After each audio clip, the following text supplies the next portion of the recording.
उषा देवी की दो बहुएं नीलम और कविता। बड़ी बहू नीलम के दो बच्चे थे और छोटी बहू कविता की शादी को 1 साल होने वाला था। नीलम बड़ी थी इसलिए अपनी आदत के हिसाब से हर जगह अपना रुतबा दिखाने की उसकी आदत थी। वो कविता को आगे बढ़ने ही नहीं देती थी।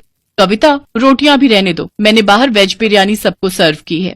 पर भाभी, बुआ जी तो रोटी मांग रही थी, उन्होंने कहा कि वो चावल नहीं खाती हैं। मैंने कहा ना अभी रुक जाओ, रोटियां जरूरत होगी तो बना लेंगे। भाई दूज का त्योहार था, घर में सब मेहमान आए हुए थे, इसलिए उषा देवी की दोनों बहुएं रसोई में दोपहर का खाना बना रही थी। नीलम ने वेजिटेबल बिरयानी बनाई थी और वो सबके सामने अपनी उसी बिरयानी के गुण गा रही थी, जैसे कि अपने मुंह में या मिट्ठू बनने वाली बात हो। बुआ जी, थोड़ी और बिरयानी लीजिए ना, मुझे लगता है आपको बिरयानी पसंद नहीं आई। नहीं नहीं बहू, तुम्हारे हाथ का खाना तो मुझे बहुत पसंद है, बहुत ही स्वादिष्ट खाना बनाती हो तुम, पर मैं ज्यादा चावल नहीं खाती हूँ। रुको ननद जी, मैं अभी रोटी मंगवाती हूँ। कविता बहू, क्या हुआ, रोटी बनी नहीं क्या अभी तक? मैं खुद ही देख कर आती हूँ। उषा देवी रसोई में जाती है तो कविता रसोई में रोटी बनाने की जगह मीठी सेवई बना रही थी। उषा देवी को गुस्सा आ गया और उन्होंने कविता की डांट लगा दी। क्या बात है कविता बहू, इतनी देर से बुआ जी रोटी का इंतजार कर रही है और तुम यहाँ सेवई बना रही हो। अरे पहले उन्हें रोटी तो पूरी खिला लेती, तुम्हें पता है कि वो चावल कम खाती हैं और मैंने तुम्हें स्पेशली यहाँ रोटी बनाने के लिए भेजा था। माँ जी, वो नीलम भाभी ने मुझे।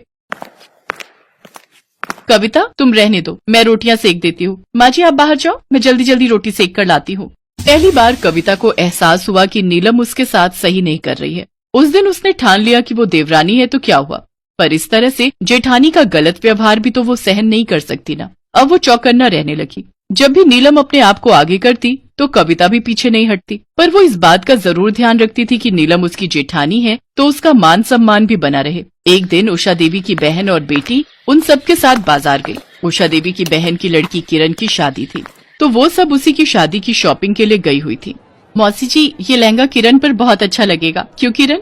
नीलम भाभी, कविता भाभी जो प्याजी कलर का लहंगा दिखा रही है वो भी बहुत अच्छा है। आजकल प्याजी रंग बहुत इन है, मैंने बहुत सारी एक्ट्रेस को देखा है, वो आजकल इसी कलर के लहंगे अपनी शादी में पहन रही हैं। इसमें फोटोग्राफ्स बहुत अच्छे आते हैं।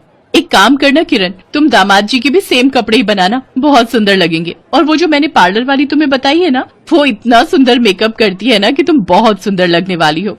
सच कविता भाभी, आपने तो मेरी शादी की बहुत ही बढ़िया शॉपिंग करवा दी है। अरे भाभियाँ होती ही इसीलिए हैं कि अपनी ननद का ख्याल रख सके। सच कविता, तुम्हारी चॉइस बहुत अच्छी है। अरे रितु, ये आजकल के बच्चे हैं ना, तो ये हमसे ज्यादा जानते हैं। कविता भाभी, आप सामने मेरे साथ उस शॉप पर चलना, मुझे वहाँ से अपनी जीन्स के साथ अच्छा सा टॉप भी लेना है। नीलम बुरी तरह से चिढ़ चुकी थी क्योंकि सब कविता को ही महत्व दे रहे थे। तभी नीलम का बेटा आइसक्रीम की जिद करने लगता है। मम्मी, मुझे आइसक्रीम लेनी है। Mummy mummy. नहीं लेनी आइसक्रीम, मैंने कहा नहीं लेनी। क्या बात है बहू, बिट्टू को क्यों मार रही हो, किस बात का गुस्सा है? पता नहीं रितु, इसे आजकल क्या होता जा रहा है, जब देखो गुस्से में भरी रहती है। बहू थोड़ा लिहाज करो, ये बाजार है, हम किसी की दुकान पर बैठे हैं।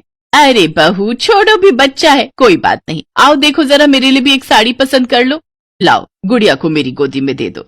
नीलम गुड़िया को अपनी सास की गोदी में दे देती है। वो लोग साड़ी देखने लगते हैं। कुछ देर बाद जब कविता किरण के साथ वापस लौटती है तो उस समय सबका ध्यान बिट्टू की तरफ जाता है। बिट्टू वहाँ नहीं था।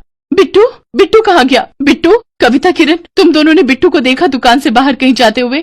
नहीं भाभी, दुकान के बाहर तो हमें बिट्टू कहीं नहीं दिखा। रुको मैं देखती हूँ, क्या पता बाहर खड़ा हुआ हो।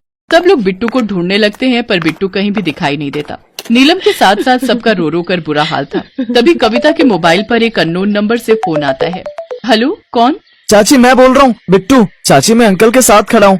अंकल के साथ? बेटा अंकल को फोन दो। जी, आपका भतीजा मेरे पास ही खड़ा है, वो बिल्कुल सेफ है, आप इस जगह पहुँच जाइए। सब लोग घबराकर उस जगह पर पहुँचते हैं जहाँ बिट्टू उस आदमी के साथ खड़ा था। बिट्टू, मेरा बच्चा, तू ठीक तो है ना? हाँ मम्मी, मैं बिल्कुल ठीक हूँ। वो एक चोर अंकल मुझे आइसक्रीम दिलाने ले जा रहे थे, मैं उनके साथ जा रहा था, तभी इन अंकल ने मुझे रोक लिया और उसकी खूब पिटाई की, वो यहाँ से भाग गया।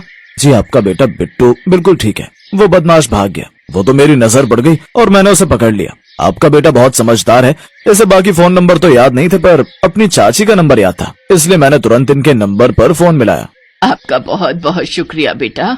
सब लोग बिट्टू को लेकर घर आ जाते हैं। नीलम को सारी बात समझ में आ जाती है। कुछ दिन पहले बिट्टू कविता के साथ बैठा था तो कविता उसे अपना मोबाइल नंबर याद करवा रही थी और बिट्टू को इसमें बहुत मजा आ रहा था। बिट्टू नीलम के फोन से कविता के नंबर पर बार बार डायलिंग कर रहा था। मजाक मजाक में ही सही, पर बिट्टू को इसी बहाने अपनी चाची कविता का नंबर याद हो गया था। ये क्या खेल बना रखा है कविता, पढ़ने वाला बच्चा है, तुम इसे मोबाइल की आदत डाल रही हो। चलो बिट्टू, पढ़ाई करनी है। नीलम को सब कुछ याद आ जाता है और वो बहुत शर्मिंदा होती है। उसकी आंखों में आंसू थे। आई एम सॉरी कविता, मुझे माफ कर दो, मैंने तुम्हें समझने में बहुत बड़ी गलती की। तुम सचमुच सबका कितना ख्याल रखती हो।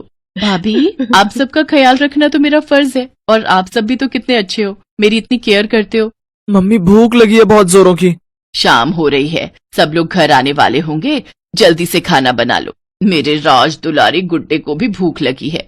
भाभी, मैं सोच रही थी आप जल्दी से दाल चावल रेडी कर लो, मैं गरम गरम रोटी सेक लेती हूँ, फिर हम सब मिलकर आज एक साथ खाना खाएंगे। मौसी जी, किरण, आप सब भी खाना खाकर ही जाना। हाँ बहू, बहुत जोरों की भूख लगी है। नीलम, जल्दी से दाल चावल बना लो। और कविता, एक काम कर बहू, रोटी के साथ साथ ना वो जो तूने लाल मिर्च का अचार डाला है ना, वो जरूर खिलाना, वो बहुत ही टेस्टी बनाया है तुमने। हाँ बहू, जल्दी से अब तुम दोनों खाना बना लो। नीलम भाभी, मैं कह रही थी इस साड़ी के साथ चप्पल अच्छी लगेगी या फिर सैंडल? इसके साथ तो हील वाली चप्पल ही अच्छी लगेगी। कुछ भी कहो भाभी, के चावल एक एक दाने खिले हुए बनते हैं, मुझे तो ऐसे चावल बनाने ही नहीं आते। भाभी, मुझे भी इस तरह के चावल बनाने सिखाओ ना, जिसमें एक एक दाना अलग हो, मुझे भी सीखना है। और फिर इस तरह हंसते और खट्टी मीठी बातें करते हुए देवरानी जेठानी दोनों